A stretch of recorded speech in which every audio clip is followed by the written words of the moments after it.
Hello, welcome back to Ryan Speaks Geek. Lovely to see you all again. I've done a few short videos, but I haven't done a proper one for a little while. I've got some things lined up. Got some great original content from original creators coming up as well. So what we're talking about today, it's no secret I'm a massive fan and supporter of people creating new Star Wars, particularly vintage style Star Wars, which is very close to my heart. But there's some really talented people out there, and I think we really need to be celebrating that. This is a little video I've done because I've got some amazing items here I want to share with you that I've got from an incredible creator, Roger Wayman.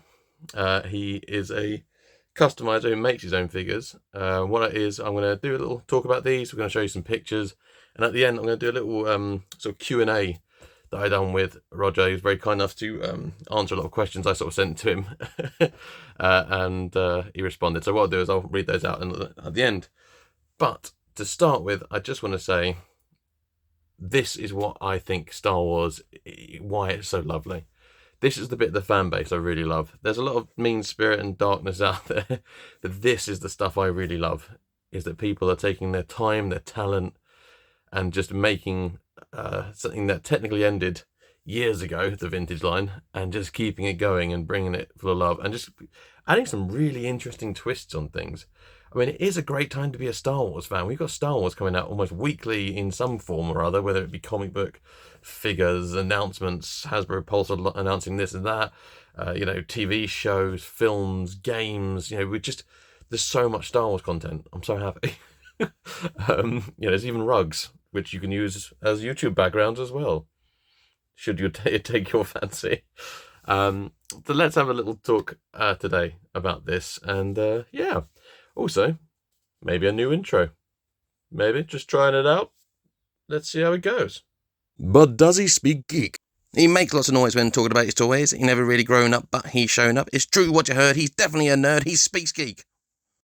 There we go. I think it kind of works. Maybe it works, maybe it doesn't. I don't know. At some point, I'm going to put some money into it. I have no money for this. I'm buying toys. I will put some proper time into it and maybe get something like a little animation done or something. I don't know. Maybe, but I had the other one for ages, and I just did that on my phone, and that was just my kind of Moss from IT Crowd impression that I do. Just like, he speaks geek, So I'll change it at some point. But that's not what we're here talking about today, is it? We're talking about awesome third-party Star Wars. So I'm going to kick it off straight away and show you the bit that is not his usual work. Dun, dun, dun. He's very much normally a droid creator, but he did this, and it's amazing. Ta-da! You're probably going, oh look, some floor and a fence. It's not a floor and a fence. This is like an extension for Ewok Village. Nice and flat on the bottom there, but this is actually a little drum set from the end of Return of the Jedi. Look at this. So good. All the individual helmets you could possibly dream of, and more. I mean, ta-da! And I've got a little custom painted Ewok. This isn't from him. I just had a custom painted Ewok to hand. Even got some drumsticks. Look at this. How good is this? I know, right? I mean, this is a good way to complete your vintage Ewok sort of display. I mean, I can't wait to get my Ewok village. Unfortunately, is all packed away. I did take some pictures, which we'll have a look in a bit later. That I took around my friend Dave's in his amazing collection he had set up, just with the grass and everything. It looked so good. But look at this. This is just so cool. It's so clever. So I'm going to take these off because I will knock them off very cleverly. This almost, I'm pretty sure, is a ladder part, possibly from the Ewok Battle Wagon. I'm pretty sure this is part of the flooring, maybe from Ewok Battle Wagon, potentially, that was used in the original casting, or maybe even the Robin Hood one, which is actually I have to hand. See it now. So you can see this actually matches very nicely in regards to sort of the colour and the striations of it. It looks proper like it was a Hasbro thing. Well, not Hasbro, Kenner. Oh, sorry, blasphemy. No, it was like a proper Kenner thing. I mean, I don't know if you can see very well. Like I said, this is the Robin Hood line, but we all know that the Robin Hood line and the Ewok line are the same thing. But it's just, it's official. It's real. It's here, and it's in my hands. Very clever use of these. It's I believe it's sort of potentially resin. I'm not really sure. I don't really know plastics and things that well, and I don't pretend to either because I'll be honest. I would like to start dabbling in this kind of thing, but I'm going to be starting right at the beginning because I do not have the skill that these people have. I mean, it's just so clever. It looks great. It looks part of it. Now, the helmets I showed you earlier. So I got a little bag of helmets. We all know, if you've watched any of my other ones, that I'm partial to a helmet. Normally ones I can wear. These are just as cool though. So I got 2 of these perfectly sculpted ATST driver ones, and they've got quite a nice deep cutout as well, to be able to put onto the spikes. Is that a bit too grim? So I've got 2 of those for good measure. I've got 2 Stormtrooper. Now these are molded just to go on this. They're not ones that you could then put on, for example, your Last 17 Luke or Stan Solo, Han Solo, and Stormtrooper or something, for example. But they look so good. They really do. They're really cleverly sculpted, and they're painted brilliantly as well. Like, that's the other thing. The paint apps on these, you've got 2 of the Scout Trooper. The paint details on these are good, and they feel good. They feel solid, which is an odd thing to say because they wouldn't feel like a liquid or a gas, but they feel really solid. Like, they're not going to break. 3 helmets I wasn't expecting to be in this little bag, which really just sort of tickled me because I can now do all sorts of crazy variations. An Emperor's Guard, fallen from the Death Star as it blew up and landed on Endor and used for a drum. That's going to be the symbol of a drum kit, I think. I think. Again, really good, solid casting, beautiful painting. Bosh. I mean, again, like Leia just had it laying around still from her Bosch disguise. Like, she took that from Jabba's palace, brought it with her to Endor, and thought, you know what? They're having fun with helmets. I've got a helmet in the back. You can have this one as well. And this one might be a little bit grim for the final one, but I think it's just funny. It's Darth Vader. Now, this kind of implies that the Ewoks went back to the fire pit that Luke had just set fire to the body of Darth Vader. And we're like, actually, can we use that? Burn the rest of the body. I just need the helmet, if that's all right. We got a drum thing going on. Need to get some music. Some yub yub going on. And yeah, so these ones snugly fit on a bit better. But let's have a little go here. Let's put some of these. Let's put some of these other ones on. So, the Darth Vader one's probably the tightest to get on, because I don't know if it was meant to be like that for the Dark Lord, or so it always sits higher than the others, maybe. But there we go. So now we can have the full effect. So unfortunately, you can't have one of each odd, but you can have a good little mix. But I just think just really funny to have this as a thing. Really cool. Just to be able to have different choices of helmets is always very good. The drumsticks, again, are, really well moulded. I've kept them in the hands of the Ewok because I just feel like that's the safer place for them to be. Obviously, really small, so the detail on them is really impressive. They actually look like they've been they're like material that's been wrapped and tied up. I mean, that is seriously, seriously impressive.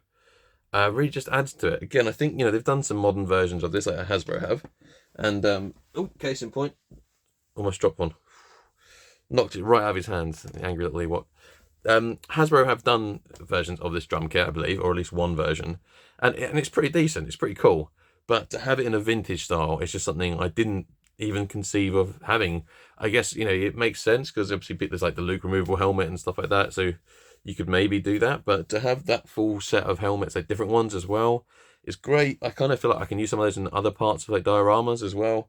The Stormtrooper helmets, if you're not using them on this, you can put them on sticks, and if you want to create the whole, put the little red rag down, like in Mando and Boba, Book of Boba, and they have all the remnant trooper kind of helmets.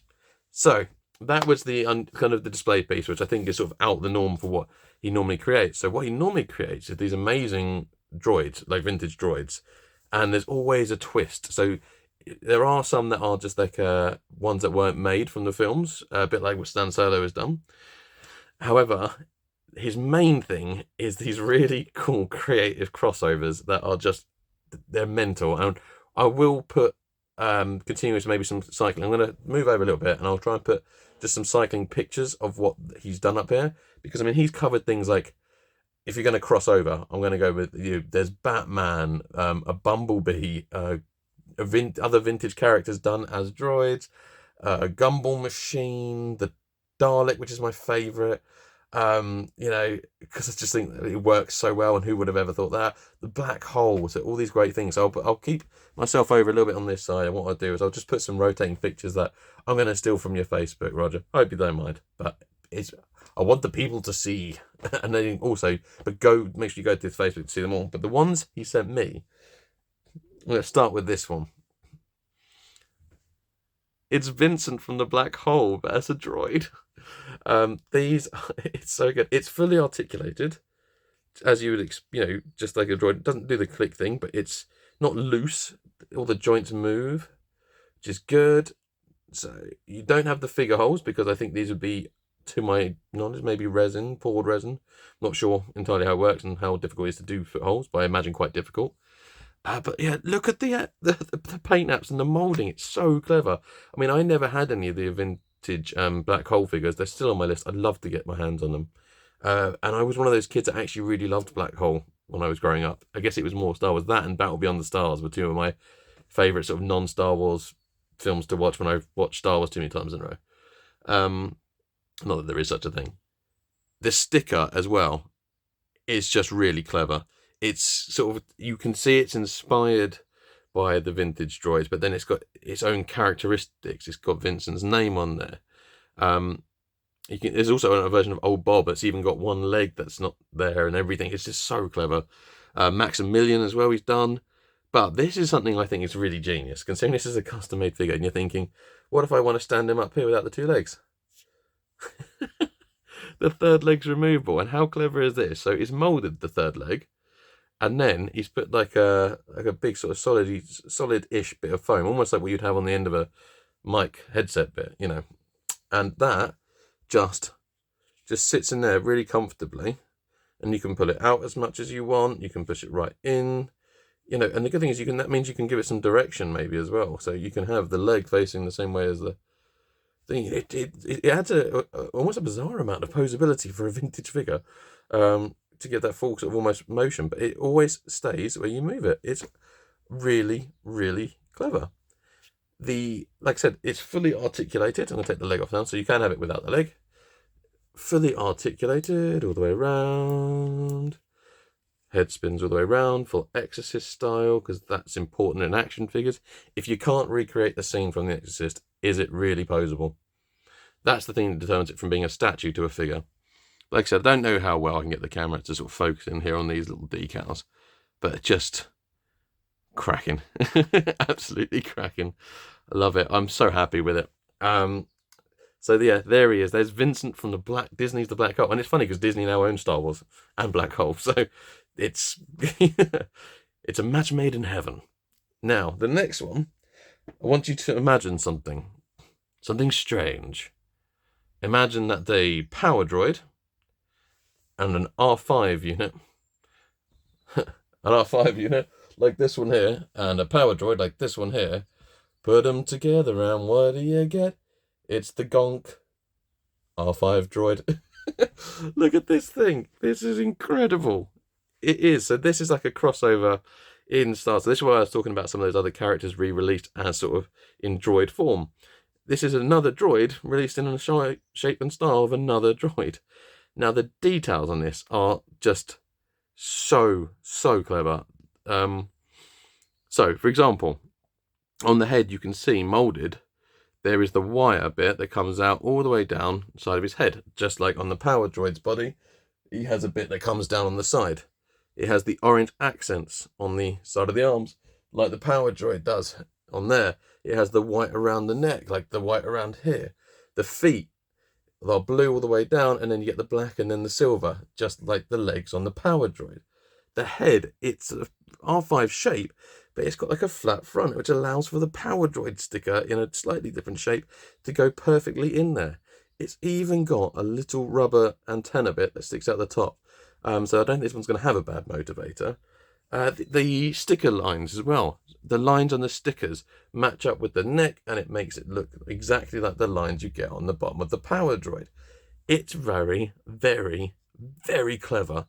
And it's just, yeah, I was blown away with this because it actually looks like, I mean, because the black hole one, I mean, they all fit in any Star Wars scenario, as I'll show you with a couple of pictures in a minute. But this actually almost looks like it could have been a droid, like in Star Wars, like because it blends them all. In my head sort of mashes it all together and it makes it into this awesome thing. But it works so well. And again, testing 1, 2, 3. We have the microphone leg that comes out, and so we can just have the two. But I mean, how do you even come up with that? I mean, what a mother flipping clever idea. Yeah, I absolutely love it. It's so clever. And that's the thing, this is just a small sample of the amazing work he does. I mean, so I've got my little collection here, and they are going to be in my display all the time when I eventually get some displays up, because everything's in boxes at the moment, so I have to keep moving stuff. But when I have more space, I intend to. I've got this thing where in my head what I want displayed. These will definitely be on display, and to be honest, I will be hopefully getting some more as well, because I just am so happy with these. The quality and the feeling in my hand, it feels the right weight of a vintage figure as well. Sometimes you can feel things feel too light or too heavy, and this actually does feel that kind of weight. I mean, Retro Blasting says it very well, which is that the fans are doing the best work, and again, this is just evidence of that. I support that statement 100%, and yeah.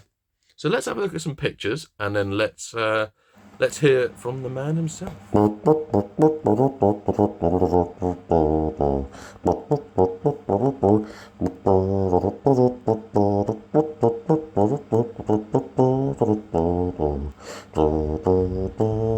Avoiding copyrights. See, they just look awesome, and you can see with the actual figures next to them, the Power Droid one, what a crazy mix it is. It's awesome, isn't it? So here are the questions. I've got these questions. So there are 9 questions, and I asked Roger via message, and he came back to me. So my question number 1 was, it may seem obvious, but which was your favourite vintage figure and which was your first? Roger replied and said he didn't really have a favourite figure as a child, and still doesn't, but he really liked the Stormtrooper R5D4 and had a soft spot for Wicket. As he's grown old, in brackets, I have a greater appreciation for the garish colours of Greedo and Walrus Man. This is going to be a bit controversial, but his least favourite figure when younger, and to some extent even today, was Boba Fett. Calm down, everyone. It just didn't fit in with the rest for me. My first figures were shared with one of my older brothers, but for some reason we had 2 C-3PO, so I guess that was my first owned outright. I get it with the Boba Fett, I can see what you're saying. I mean, I love it, but it is a little bit off from the others. Maybe a bit more detailed. I don't know, hard to say. Second question I asked him was, when did you make your first custom and what was it? He replied, I've always liked making things, but it was 2016 when I first started customizing.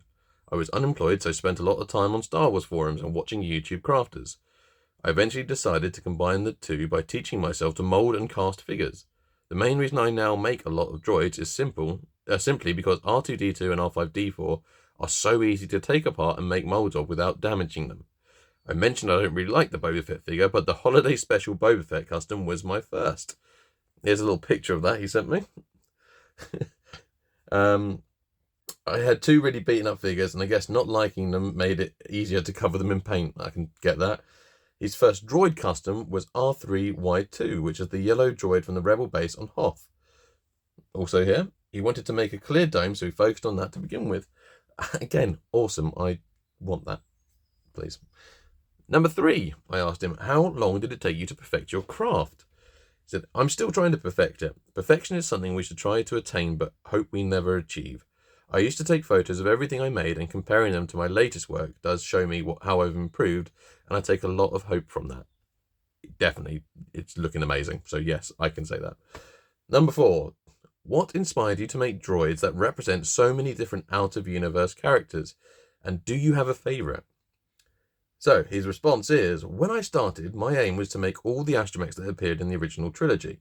When I achieved this, I thought about making droids based on the generic characters, rather like Lego minifigures. That makes sense.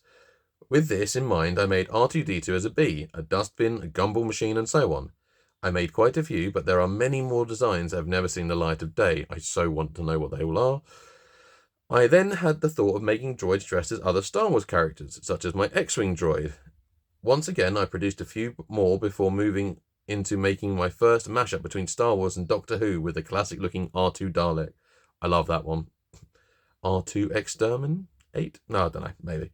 I was then contacted by someone who asked me to make a whole load of designs, which drove me to make a lot more of the mashups, including the R5 Gonk and the Black Hole Vincent, which are the ones that he's very kindly sent me here. Honestly, I've been very lucky with people giving me so many ideas to keep me going. I just wish I could make them all right now. As for my favourite, it's close between the Dalek and the Bee.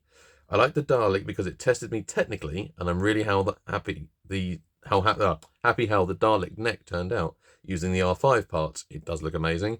And he likes the Bee because it's just fun.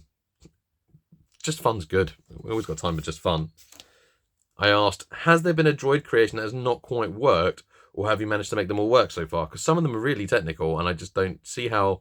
Yeah, there's got to be some trial and error here. He said, like any customizer, the failures are numerous and hidden. Usually, when something doesn't work, I put it away and try it again at a later date. One exception to this was my attempt to make an R2-D2 crossed with cousin It from the Addams family. Brilliant. I made a little bowler hat and a single lens pair of sunglasses and was feeling good about the way things were going. I then spent hours gluing strips of doll's hair to an R2. I trimmed it, I combed it, and looked at it, and I threw it straight in the bin. It looked very much like a worn-out brush, hair all over the place, and something I don't want to go back to. So if you were hoping to see that at some point, you never will. Number 6. We've seen the amazing Ewok drums. This is a departure from your droid work. Is there anything else planned like this, or was it a one-off? So, his response. The drum kit is so far my only diorama piece, and was first made a few years ago. I don't have any plans to make more of the diorama or terrain pieces, but there are a few non-astromech projects I'm working on. I previously made a TIE Fighter pilot Ewok, and I'm planning on making a lot of Ewok figures related to this. Very happy to hear that. I'm also producing some Power Droid customs, including a crossover with Wally. I have a huge number of droid projects, though, so I won't be abandoning them anytime soon. Very excited for that. The TIE Fighter pilot Ewok, I think there's a picture online. If there is, I'll try and get it up here now. Makes me think of the X-Wing book series with Lieutenant Ketch. Little inject there. Google it. Probably worth the Google. I really can't wait for that Wally one. That's going to be amazing. And I think when I'm speaking to them, there might be a partner for Wally at some point as well, and maybe in the works. But put me down for one of those, please. Sold. Number 7. What kind of material do you use to make the droids? The shaping is so precise. It is ridiculously precise, honestly. The camera's probably not doing it justice. His response. I'm not one for reinventing the wheel, so where I can, I use existing toys to mould, cast and combine parts to make something new. I'm not a competent sculptor, so when I do make something from scratch, such as parts for my Maximilian droid, I use basic materials such as Milliput, which is a 2-part epoxy putty, and simple hand tools like files and craft knives. I'm not sophisticated enough to have any fancy tools, but he has recently bought himself a 3D printer, so things may change. Ooh. Oh, now I'm... 3D printer. I don't know what I'd do with one. I want one. Don't know what I'd do with it. I can barely work my computer. This is all done on a phone and with a really, really basic app that just tells me when to edit. Basically, it's one step away from having a little paperclip coming up going, are you trying to make a Geek YouTube video? Number 8. Have you ever considered selling the droid stickers if you created for these customs separately? Because they are great. The short answer is, I don't sell them. Longer answer, again, this comes down to his basic way of working. If he could make professional stickers, he would, but the ones he creates are not to that level. Well, I might disagree with the ones I'm looking at. When he started making them, he found some templates online but couldn't use them. He only had access to MS Paint, so he spent ages measuring all the aspects of the design on the vintage label and converting those measurements to pixels to create a cohesive template in Paint that he could use. It works, in brackets he's put most of the time, but he'd need to rework them to make them good enough to sell. I actually think the ones are here. Oh, I'd buy some extra ones of those just to put on random stuff all the time. I would, I'm not going to lie. And last question I asked was, do you take commissions, and what is the best way to contact you and see your work? Obviously the most important one, because I want people to go out, see his work, support him, and also if you want some of these amazing things, speak to the guy. He's a nice guy. As you can tell, he actually came back to me and he sent me all this stuff. Awesome. The answer though, I do take commissions, although right now I have a huge backlog, so it will take me some time to complete things.